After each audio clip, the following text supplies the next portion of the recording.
Hi everyone, it's Dakota here, and today we're going to go over a topic that absolutely boils my blood every time it's brought up.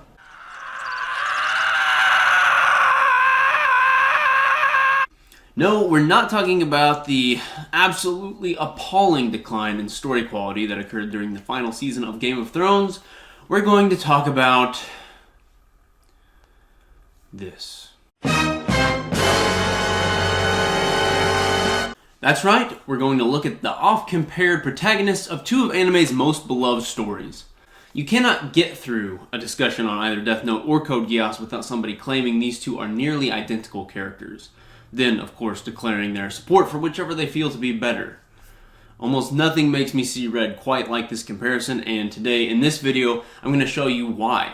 And maybe we'll learn something about the role of characters and stories together as well. Obligatory spoiler warning for both Death Note and Code Geass. If you haven't seen them, get to watching. They're both great stories and well worth your time.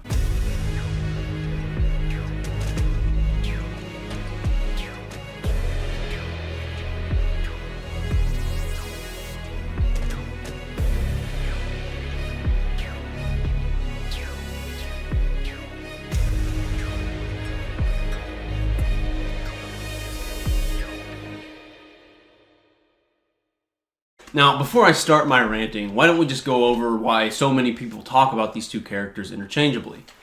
The answer is that they are quite similar in many aspects. Both are literal geniuses, using their intellect to outwit and outmaneuver their opponents. Both are blessed, or cursed, with some form of supernatural boon that allows them to advance their agendas. Both live undercover lives as students, and both have divine companions. As a side note, if we were doing a video over who got the better divine companion, oh boy, did Light get the raw end of that deal. But you guys get the picture, right? There are a lot of similarities between these two characters. And if I listed all of them, this would just be a video about how Light and Lelouch are basically the same character. And that's not the point at all. The complete opposite, in fact. I want to show that beyond a shadow of a doubt, these two characters are not cookie-cutter copies of each other. You couldn't cram Light into Code Geass and have even remotely the same story, or as entertaining of one. Same goes for Lelouch in Death Note. Can you imagine Lelouch squaring off against L? He'd get caught in the first 5 episodes. Not because he's less intelligent or capable than Light, though I would argue that Code Geass's writers did a better job of making him both fallible and human, but because Lelouch quite simply wouldn't have been able to force himself to do many of the things Light did in order not to get caught. But I'm getting ahead of myself. You guys understand now why someone might make this mistake. They are similar, at first glance. Let's look at why a key difference makes for very separate stories. Now, stories are made up of classic functions and roles.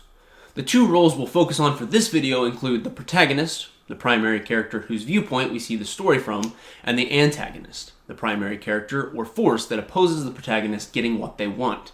Light and Lelouch are both the protagonists of their story. Again, they're alike in that regard. They are the characters we follow throughout the setting, experiencing the story primarily through their viewpoint. Both are the protagonist. But that's not what's important in their regard. Every story has a protagonist. What's important is not that they fulfill the same role, but that they fulfill different functions. And ultimately, everything different about these two characters can be boiled down to the function they fill in their respective stories. What are these functions? Well, likewise to role, primary characters also perform different jobs within the story, usually acting in one of 3 functions: as a hero, villain, or antihero. Heroes are those primary characters we're used to seeing in classic stories. They're the characters we like to follow and cheer for because they stand for what is good and right, or in some way learn to do so throughout their character arc. Villains are the characters that oppose the hero in some fundamental way, and often represent an evil or misguided viewpoint. Whether the villains are actually evil, just somewhat misunderstood, or somewhere in between is up to the story being told. Antiheroes are the characters that are best described as being on the side of good, but not being particularly good themselves. Convincing the audience to root for these characters is usually accomplished by showing good qualities to offset the bad, or comparing them to someone or something that's worse. Geralt of Rivia from Andrzej Sapkowski's The Witcher series is not a hero or a good guy in the traditional sense of the word, But by constantly comparing him to the rest of the continent's dark world and monsters, Sapkowski gives us a protagonist we can sympathize with and cheer for, despite the often very great choices he is forced to make.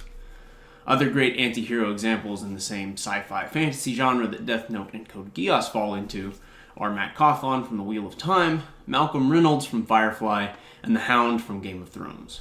So have you guessed the point I'm about to make?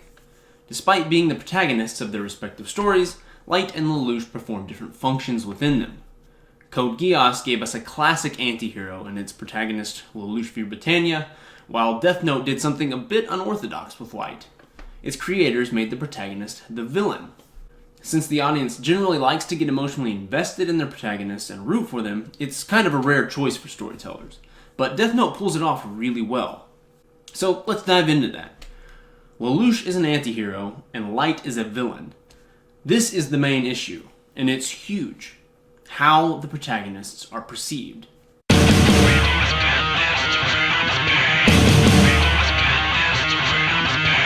Here it is, the primary difference between two of anime's most beloved, edgy protagonists, and that is, the audience is clearly supposed to identify and sympathize with Lelouch, while Light and his goals are ultimately meant to be shunned by the audience.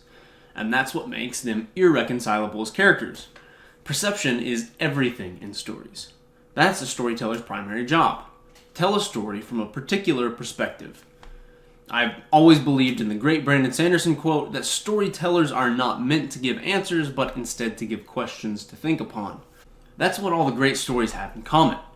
A storyteller is working through a problem that he doesn't fully understand himself, and explores it from all angles, ultimately coming to a conclusion of varying finality on the issue or theme being explored by the story's end. But I won't go into too much detail on that, because that would take forever. If you want to hear more on this topic, I've already made a video on it, and you can find the link in the description below. For now, believe me, perception is one of the biggest facets of storytelling, and this is the major difference between Light and Lelouch, making them completely different from a storytelling perspective. Let's take a closer look.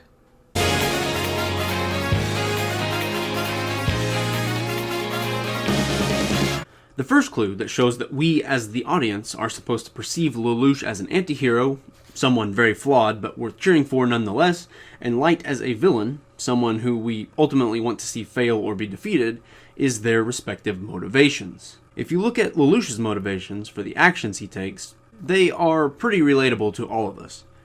He wants to protect the people he cares about, he wants revenge, and he wants to make the world a better place. All of these are what are called primal motivations. They're all things that any human can relate to on an instinctual level. We all know what it's like to want to protect the people closest to us from harm or some impending suffering.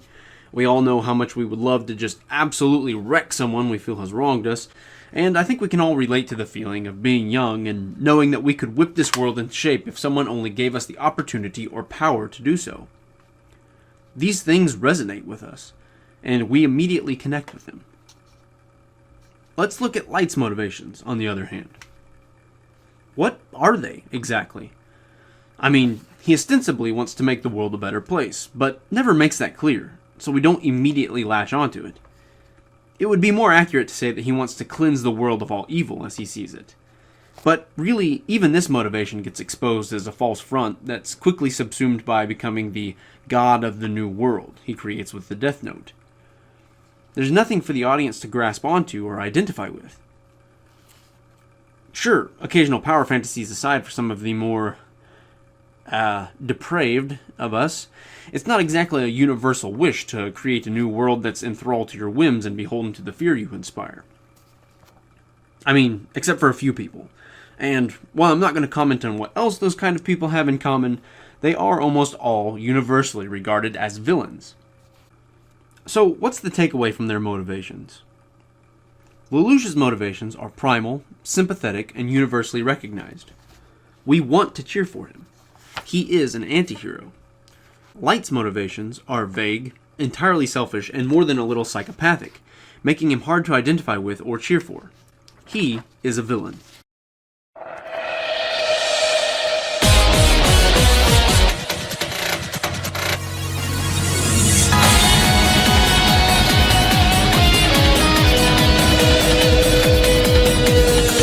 The next thing we're going to talk about are what screenwriter Blake Snyder has coined save the cat moments.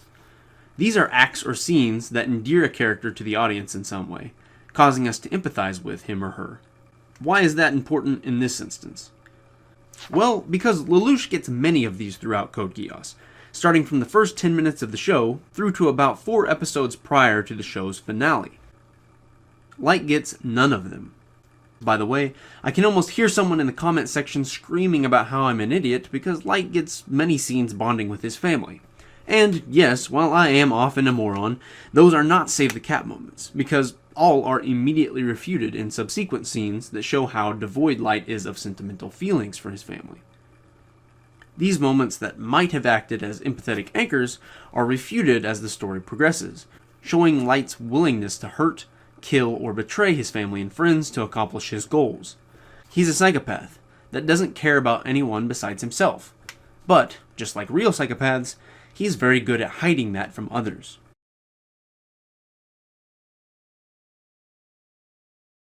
So what does a save the cat moment look like? Well, let's look at the first one in Code Geass. This scene is the initial cue to the audience that Lelouch is the character we're supposed to root for. It comes after Lelouch and Rivel are nearly run over by Colin and Nagata. The truck crashes, and while everyone else on the scene simply stares, jokes about the crash, or takes videos and pictures, Lelouch takes action, running to the aid of the people in the truck. This makes the audience identify with Lelouch and gives us an immediate anchor for our empathy. Keep in mind that if Lelouch were filling a hero role, his story would be full of scenes like this.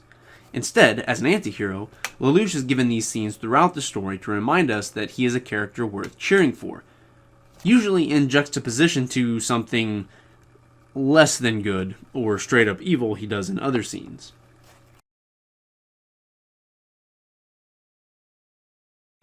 We get many instances of Lelouch going out of his way to save friends and family when it's detrimental for him to do so. Light has no save the cat moments to redeem him in the audience's eyes from the slaughter he inflicts. In fact, he is actively seen planning to kill his friends and family members when it seems they might expose him, in stark contrast to Lelouch, who shows repeated concern for those close to him. No save the cat moments are ever offered for Light. Why? Because he is the villain, and the writers do not intend for the audience to cheer for him. Yes, I am aware that there are people who did cheer for and want Light to win at the end of the show. If you want my opinion, those people are also psychopaths. That was a joke. Kind of.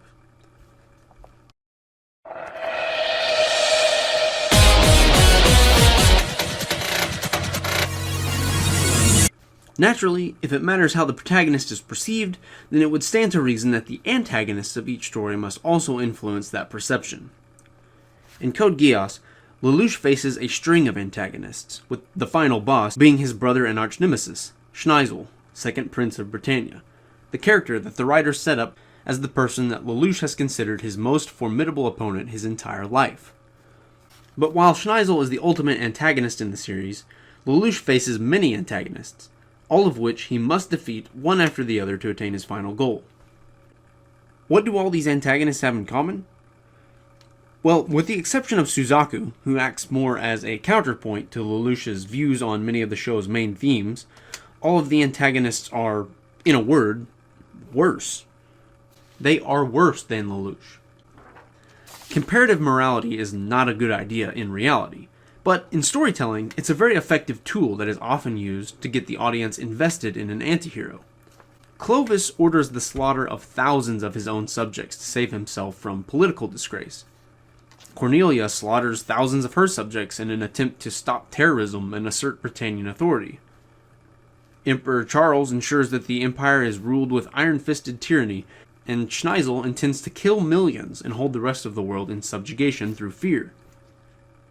We see Lelouch do some truly terrible things in pursuit of his goals, but keep in mind, we identify with those goals he has, and, compared to the alternatives we are presented with, we root for him all the same. Now, please note, I did not say we as the audience condone his actions. That would make Lelouch a hero. We feel conflicted because of the acts he often commits, but we still ultimately want him to succeed. That is an antihero. How does that compare to Light? His antagonist is L, the super detective. As we are led slowly to the realization that Light is the villain of the story throughout the first episodes of Death Note, we are subsequently led to the realization that we really like L. L gets all the save the cat moments that Light lacks, and receives some endearing quirks and qualities that make us just want to pat the guy on the head like the good boy he is. As we get further into the story, we get more and more invested in seeing L catch Light, because we are given increasing reasons why Light should be caught, and why L's victory is the best outcome. The writers want us to feel this tension, but it's a different kind of tension from Code Geass. Instead of the moral tension we feel in rooting for Lelouch, it's the tension of expectation. We wish with growing fervor for Light's capture, while still wondering what brilliant maneuver he's going to use to escape L's noose next. It's a reversal of the usual story format, where the protagonist is the hero or anti-hero, and the antagonist is the villain. Light is the villain, while L, the antagonist, is the hero. Coincidentally, this is one reason why the show suffers so much after L's defeat. We never really get invested in the new antagonists introduced, because they don't hold a candle to the attachment that was built up for the previous hero of the story.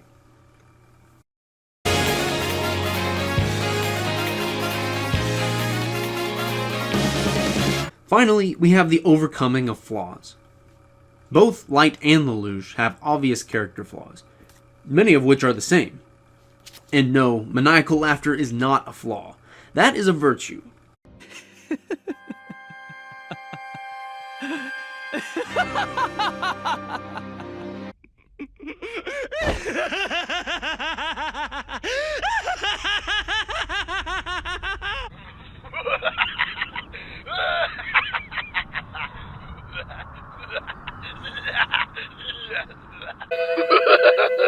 Now be careful.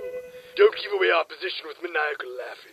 But the point here is that one of those characters overcomes, or at least suppresses, those flaws to ultimate triumph. He's learned enough from those flaws and his mistakes to know that he must pay for them in some way in order to accomplish the most important goal he has for the world. The other learns absolutely nothing from his mistakes and flaws, and in fact has a reverse character arc, where he falls into deeper and deeper depravity as his power and abilities go to his head. By the time of L's death, Light has reached the height of his arrogance and psychosis, believing himself to be a god and viewing other humans as nothing but tools, including his own family and supporters.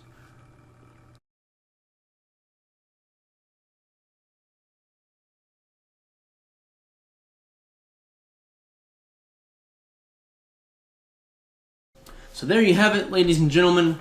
Light and Lelouch may be similar when it comes to their initial setup and surface level attributes, but the functions they fill are completely different.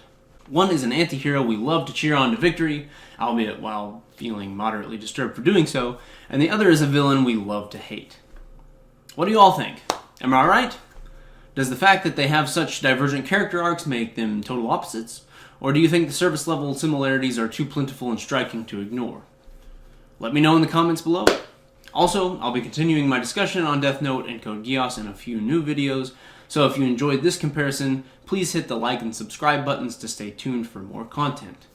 Thank you for stopping by to hear me rant for a while today. I'm Dakota Kemp, and this is The Power of Stories.